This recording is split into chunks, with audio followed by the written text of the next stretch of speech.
स्थानिक विवेकानंद महाविद्यालयातील वाणिज्य विभाग प्रमुख डॉक्टर विजय टोंगे यांना सेवानिवृत्ती निमित्ताने निरोप देण्यात आला। महाविद्यालयाच्या परिसरातील योगी अरविंद सभागृहात झालेल्या या कार्यक्रमाच्या अध्यक्षस्थानी विवेकानंद ज्ञानपीठ वरोरा या संस्थेचे अध्यक्ष पुरुषोत्तम स्वान होते।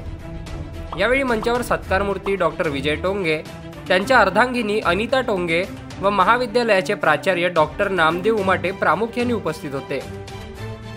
यावेळी अध्यक्षस्थानावरून बोलताना संस्थाध्यक्ष स्वान म्हणाले की सेवानिवृत्ती हा प्रत्येक कर्मचाऱ्यांच्या आयुष्यातील रूटीन भाग असतो, परंतु सेवानिवृत्तीनंतर थांबायचे नसते। सेवानिवृत्तीनंतर आयुष्याची दुसरी इनिंग सुरू करायची असते। आजच्या नंतर नवीन ऊर्जा घेऊन आपला वेळ समाजाच्या सत्कारणी लावून समाजाच्या प्रगतीसाठी हातभार लावावा। यापुढे महाविद्यालयाला गरज पडल्यास सहकार्य करावे असे आवाहनही त्यांनी केले।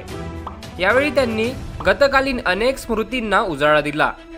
आपल्या भाषणात प्राचार्य डॉक्टर नामदेव उमाटे यांनी महाविद्यालयाच्या सुरुवातीपासून सत्कार मूर्तींनी महाविद्यालयाच्या प्रगतीत व डॉक्टर टोंगे यांनी दिलेल्या योगदानाची माहिती देत महाविद्यालयाच्या स्थापनेपासून ते कसे प्रयत्नशील होते ते सांगितले।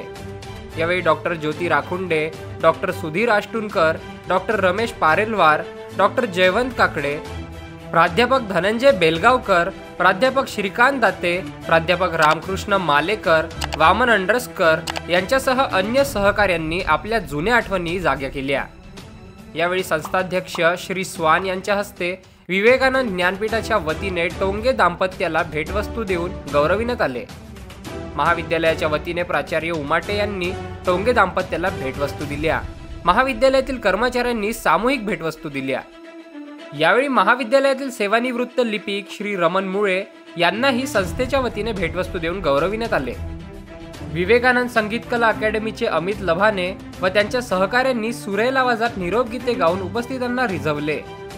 या कार्यक्रमाचे प्रास्ताविक डॉक्टर गजानन खामनकर, संचालन सुरभी भागडे, आभार प्रदर्शन दीपक तेलंग यांनी मानले। कार्यक्रमाची सांगता राष्ट्रगीताने करण्यात आली। यावेळी वरिष्ठ व कनिष्ठ महाविद्यालयातील प्राध्यापक तथा शिक्षकेतर कर्मचारी मोठ्या संख्येने उपस्थित होते।